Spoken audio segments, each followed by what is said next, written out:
Hey! So a quick note before we start with the episode. First, sorry for taking this long to upload. I thought I recorded our processing episode, but it seems I lost the file for the episode. I was feeling down because of it and I was also a bit sick, so not so good. In a bit I'll take a few moments to explain our processing, and luckily it wasn't that important, so let's look at the bright side. Thanks for your comprehension and I hope you enjoyed this video. Take care.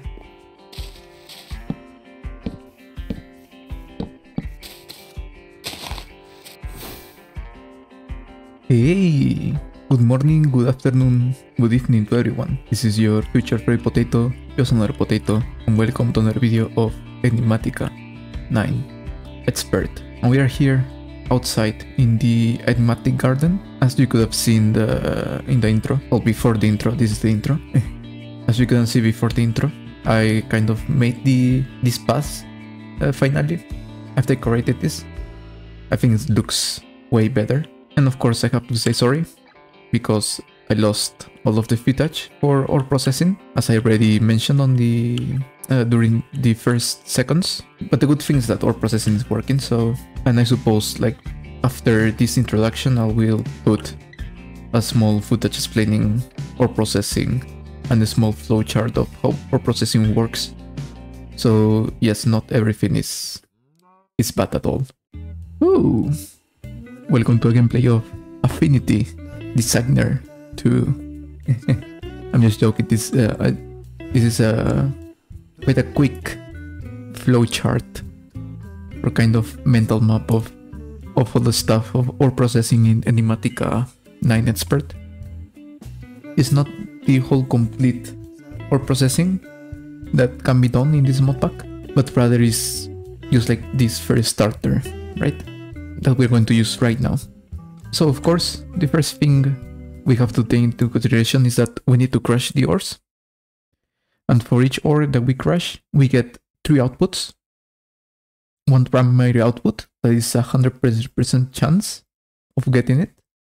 That is the crushed ore of each ore. So if we crush iron, we get crushed iron. If we crush tin, we get crushed tin, and so on.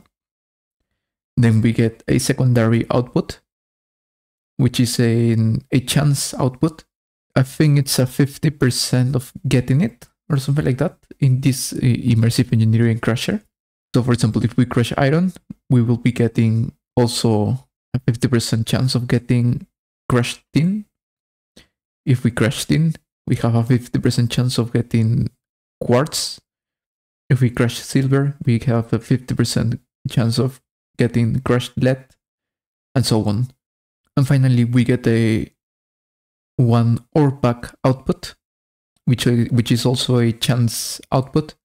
In this case, I think it's 75% chance of getting an ore pack output. So we get the ore pack. And of course, we don't need to put 9 ores into the crusher. With only 1 is just enough. So yeah, this is where all of this starts. So what we basically want to do is follow this process. So we crush one of the 5 regular ores, raw ores. We crush it and we get our crushed ores, right? Some of these we want to pass it through sulfuric acid in the bottling machine to get double the amount of dirty ore dust. What we want to pass through the machine is crushed copper. We want to pass crushed tin, crushed gold, crushed silver, and crushed lead. All of this, we want to pass it through the bottling machine to get all of these outputs. We will be getting copper, nickel, gold, tin, silver, and lead, the dirty ore output. And these ones, we would only have to pass it through an arcane furnace and get the ingot itself. There is something that we have to do with some of them that has to follow a special order. So for example, let's take the case of iron. If we want to get crude iron ingots, what we have to do is pass first the raw iron into a crusher, we will get the crushed iron ore. This one we want to pass it through the bottling machine to get dirty iron dust. And this one we want to blast it through an IPF to get 1 ingot of crude iron and 1 of bridge slag. In the case of nickel, what we want to do is first crush copper ore. Then we get this crushed nickel. This one we want to blast it through the IPF to get the nickel clump. We also get rich slag from here. And this nickel clump, what we want to do is pass it through a metallurgic infuser with earth essence in order to get double the amount of dirty nickel dust.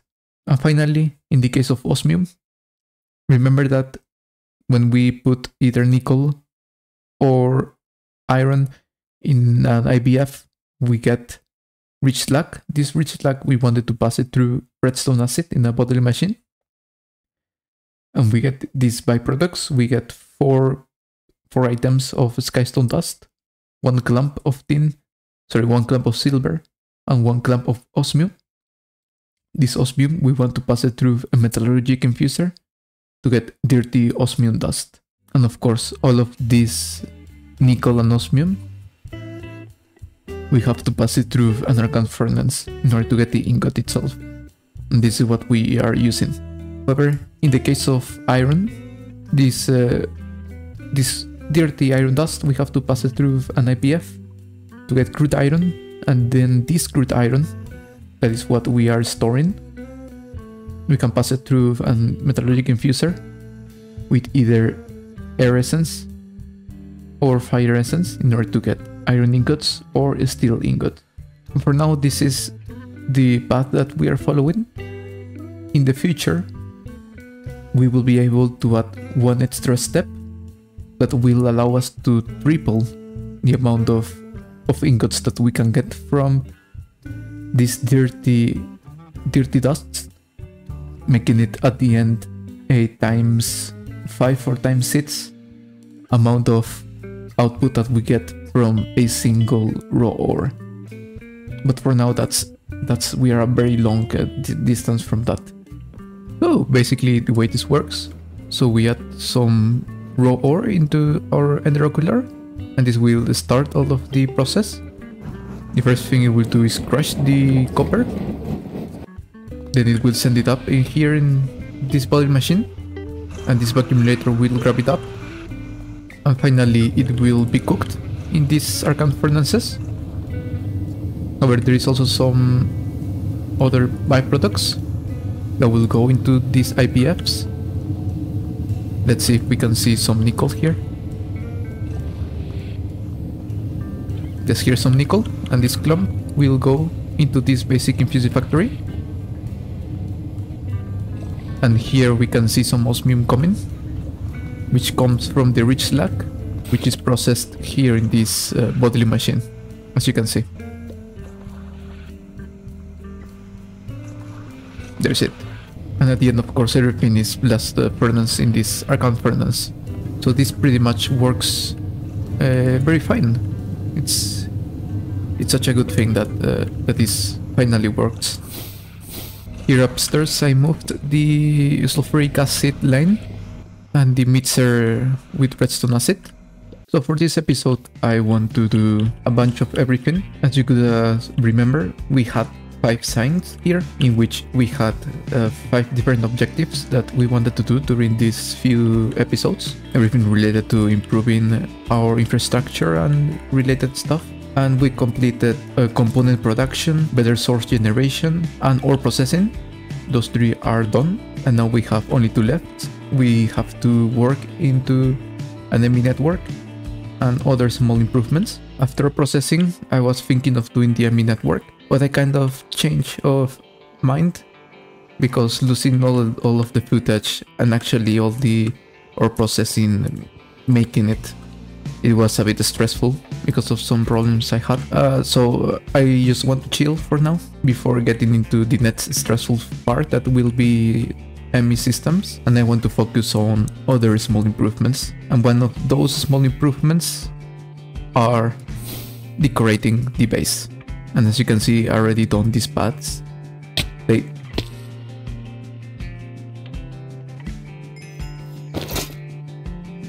Okay, so forget you've seen that.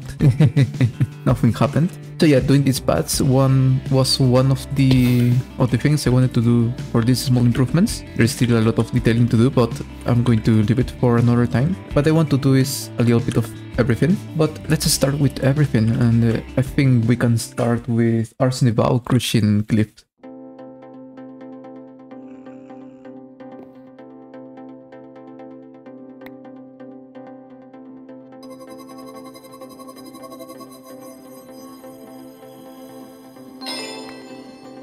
So I think this is going to be a good zone for the spell turret. Here it was our sulfuric acid processing line, well, the small line, and here two bottling machines. But now that we move this into ore processing, these two are free, so it is quite good to have them free. It's the other way around. So this way, I think it's like that. I think it's like this. So we want this to cast this spell, and we maybe want also some blocks in here. And then of course we want this to connect into a source jar with some source. And of course we can use this modular router to transfer liquid into that buffer tank. It should start buffering, and it should also start producing source here. That's nice. And this should be all, actually. It's this simple. Of course, later, when we do ME systems and ME networks and all of that auto-crafting stuff, we will have to manage a way of activating this spell turret whenever there is a crafting going on. It's going to be quite a challenge, but this should be actually working now. So what we can do for now is kind of set up a small timer here.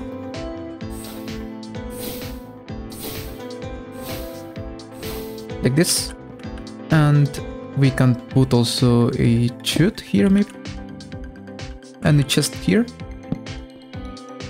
We can set this, for example, to extract up to half a stack, and we can set up here on this other side a vacuumulator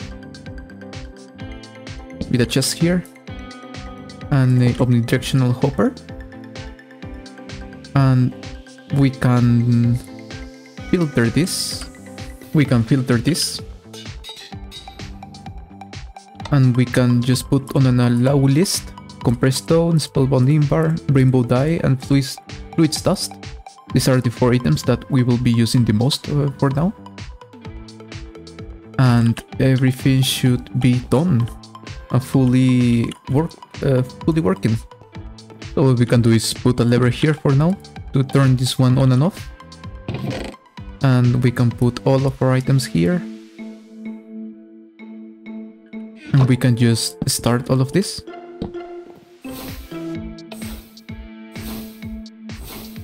And this works.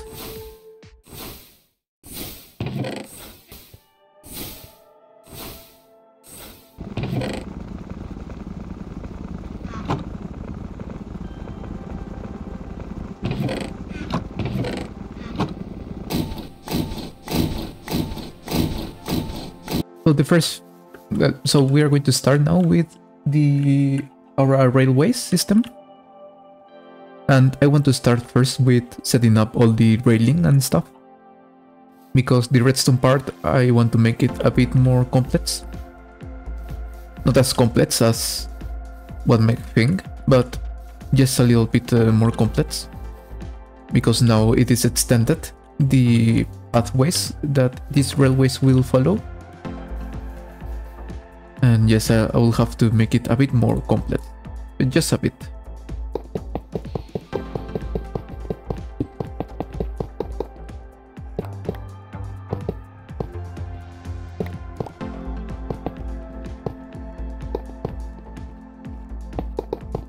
Now a bit more complicated part comes now, because this is such a mess. Always, everything here is a mess. So we can start by setting up the aura detectors. The first aura detector, this one will be linked to our processing. We can do it here, and we can put a comparator. I'm gonna do something like this.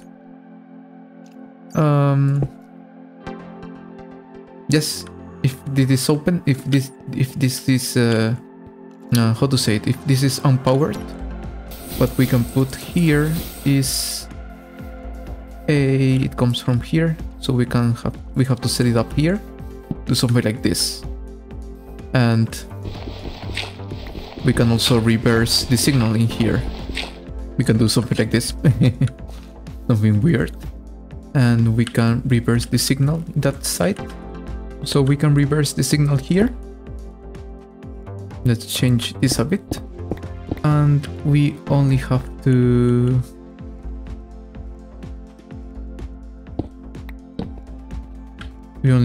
connect this. Of course, we have to use many relays because it's a long distance signal, and like this. And whenever that one turns off, this one will turn off, and it will just turn back again to the regular phase. And now we are sending aura to that side there.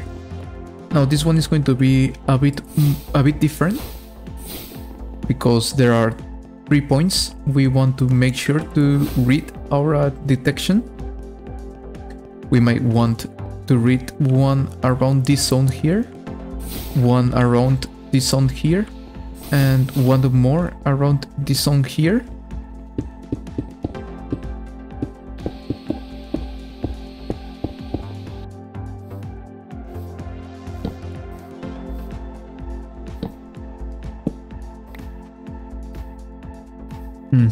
So yeah, this is going to be a bit more difficult.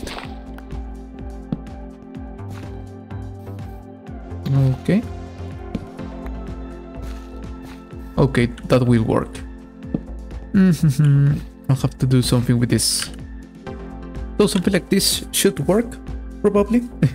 So whenever this one turns on, this should turn into its normal position, and that's what we want. So what we want to do now is some simple, in a lot of quotation marks, redstone logic, because what we want to do is for this one to work whenever either of all of those 3 redstone relays are powered off. It's going to be quite a challenge.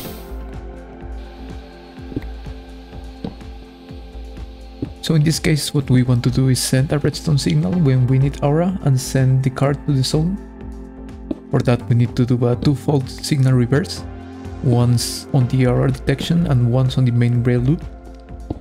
In this way, we send a redstone signal when we need aura, and the card will be sent into the zone.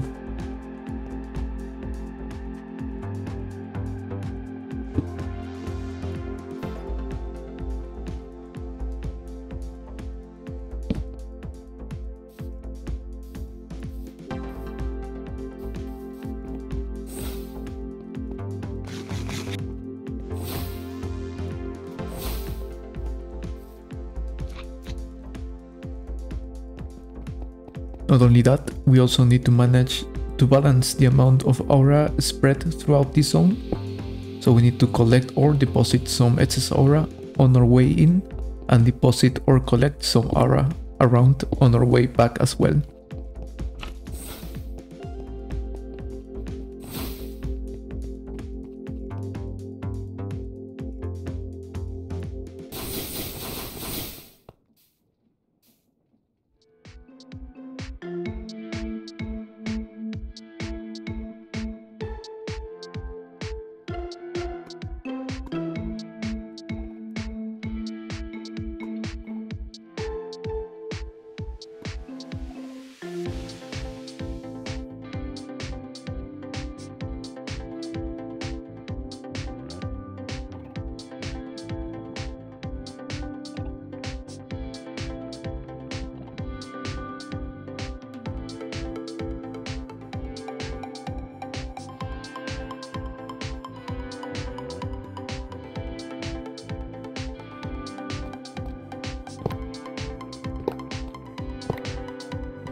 Now if we put some speed upgrades in here, I think also have to upgrade our pulsating crystals here.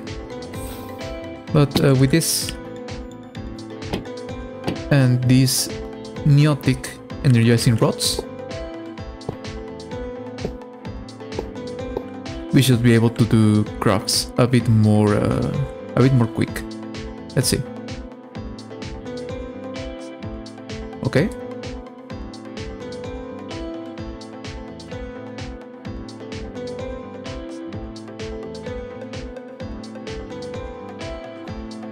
This is perfect. Oh. doing 12 of these Niotic crystals with the regular energizing rods was a lot of time. I'm just going to say that was a lot of time. So, and last but not least, let's give some nice spaces for all of these rituals. There are 4 rituals that we are going to maintain. It is Githia's Perpetual Gias, Virog's Baleful Binding, Ophid's Calling, and Aking's Amicable Arc. Accord, sorry.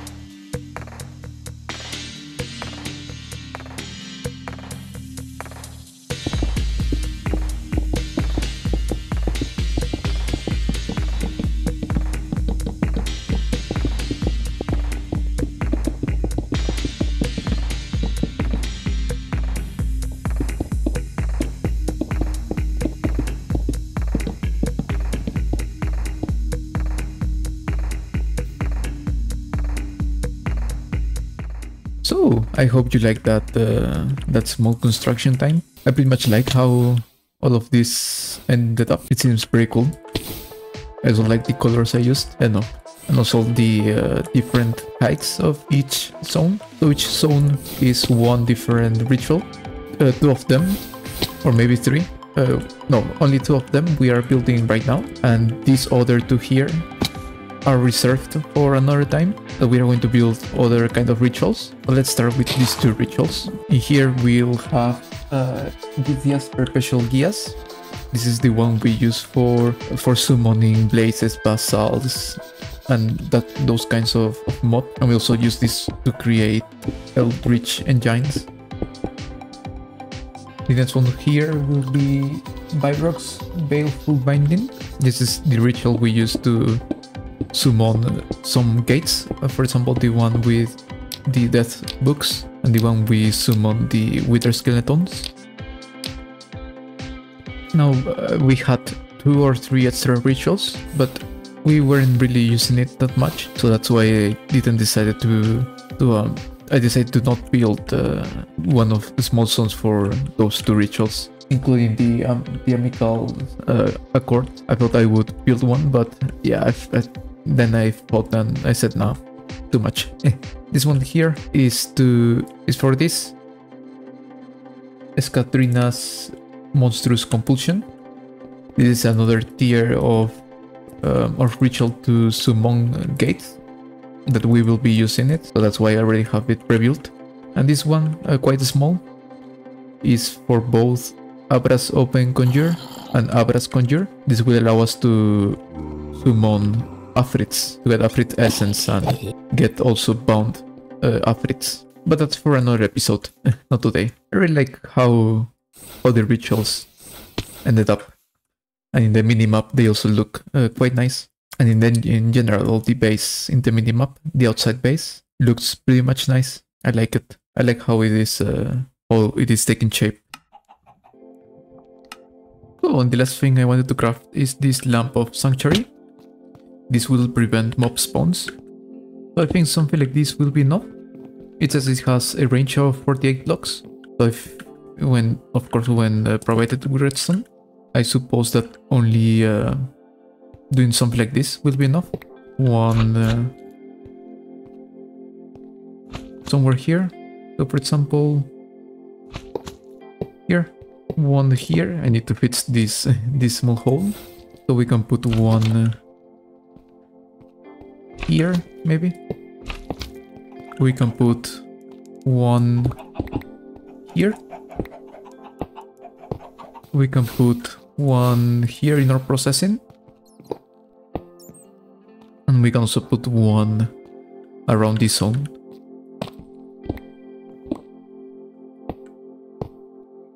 And hopefully this should stop any slime from spawning. Everything I wanted to do for today is done.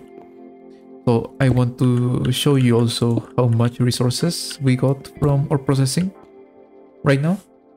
I put some ores to process, like before I started building all of the rituals and stuff, and I've put like maybe 5 stacks of iron, maybe other 5 stacks of gold, some stacks of silver and tin and stuff like that, and like around 40 pieces of copper, because I don't have any copper, any raw copper. But yes, just so you can see how much ore we have processed.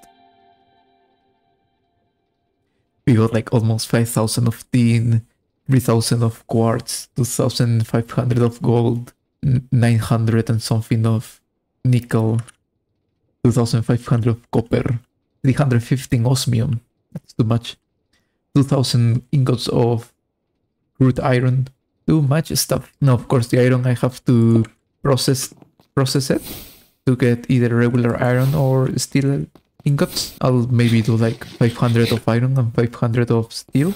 And with all of that, we're ready to take out this sign here. And the very last thing that we are left to is doing our EMI network. But that's for next episode. We did a lot of stuff today.